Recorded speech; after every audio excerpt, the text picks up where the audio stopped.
നിങ്ങളെവിടുന്നായിരുന്നു? ഞാൻ പള്ളിന്നാ. പിന്നെ വേറെന്തല്ല വിശേഷം? നിങ്ങളറിഞ്ഞോ അങ്ങോട്ട് കുഞ്ഞീശ പ്രസവിച്ചത്? പ്രസവിച്ചോ? ആ, സുഖപ്രസവാണോ? സുഖപ്രസവല്ല, സിസേറിയൻ. ബ്ലഡ് ഒക്കെ ഒരുപാട് പോയിട്ടുണ്ടാവും. ബ്ലഡ് കുറെ ആൾക്കാരെ കൊടുത്തിട്ട്. മാപ്പിളാരെ രക്തം തന്നെയല്ലേ കൊടുത്ത്? അത് മാപ്പിളൊന്നും ഹിന്ദുവൊന്നും മുസ്ലിം ഒന്നുമില്ല. കാരണം കൂടി ഇങ്ങനെ ബന്ധന വരുമ്പോ പിന്നെ അങ്ങ് കൊടുക്കലാന്നല്ലോ. അതിനകത്തൊരു ഹിന്ദുവും മുസ്ലിമും ഇല്ല ഇപ്പൊ. ജാതിവാദം ഇല്ലാതെ നമ്മളുടെ മനുഷ്യരല്ലേ.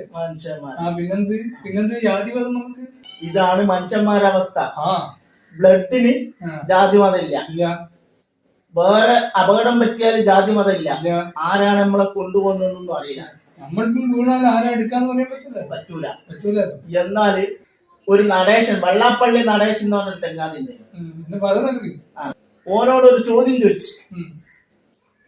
ചോദിച്ചപ്പോ ഓനക്ക് ഉത്തരം മുട്ടി. ചോദ്യം ചോദിച്ച ആളെ പേര് മുസ്ലിമാ. അപ്പോ ഈ മുസ്ലിം തീവ്രവാദിയായി. ഇതേ വെള്ളാപ്പള്ളി നടേശന് ഒരു രക്തം വേണ്ടി വന്നാലോ മുസ്ലിമിന്റേതാണെന്നോ ഹിന്ദുവിന്റേതാണെന്നോ ക്രിസ്ത്യാനിയുടേതാണെന്നോ ഒരു നോട്ടമില്ല.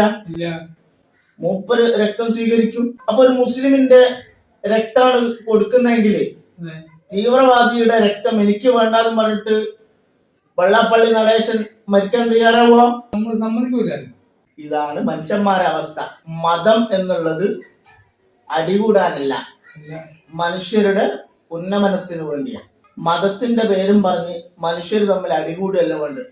മതത്തിന്റെ നന്മകൾ ജനങ്ങളിലേക്ക് പകർത്തി അവരെ നേർവഴിക്ക് കൊണ്ടുവരാനാണ് മതങ്ങൾ പ്രവർത്തിക്കേണ്ടത്, മതങ്ങൾ നിലനിൽക്കേണ്ടത്. നമുക്ക് പിരിയല്ലേ? പിരിയാം. അസ്സലാമു അലൈക്കും. വഅലൈക്കും അസ്സലാം വറഹ്മത്തുള്ളാഹി വബറകാതുഹു.